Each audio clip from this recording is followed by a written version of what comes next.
આ ચોકલેટ કોને ખાધી હશે? મેં ફ્રીઝરમાં મૂકી હતી. અમે તમારી ચોકલેટ નથી ખાધી કાંઈ.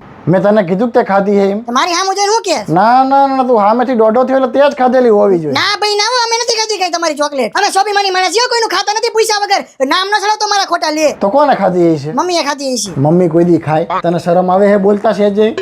હું તો એમ વિચારતો હતો કે હું રોજ એક ચોકલેટ લાવીશ ને હું મારો નાનો ભાઈલો બે અડધી અડધી ખાઈશું. પણ હવે આપણા ઘરમાંથી કોઈક ખાઈ જાય એટલે હવે હું કોઈ દિવસ નહીં લાવું. હા તે નો લાવતો હવે કોઈ દિવસ. અને લાવી હોય તો વાંધો નથી, હું ધ્યાન રાખીશ તમ તારે. ના ના, ખોટી તારી ઉપાધિ રાખવી ને એટલે નહીં લાવું. ના ના હવે વાંધો ન આવે, તમ તારું ધ્યાન રાખીશ ફૂલ. પછી કઈ ના રે ના, આવે એવું કઈ લાવી નથી. અને નો લાય તો કઈ નહીં, બરોબર? આમે ચોકલેટ ખાવાથી દાંત હળી જાય, અમારે ખાવી નથી ચોકલેટ. હા તો સરસ લ્યો. આજ હું એક ચોકલેટ લાવ્યો તો, પણ હવે તારા તો દાંત હળી જાય ચોકલેટ ખાવાથી, એટલે હું એકલો ખાઈ લઉં.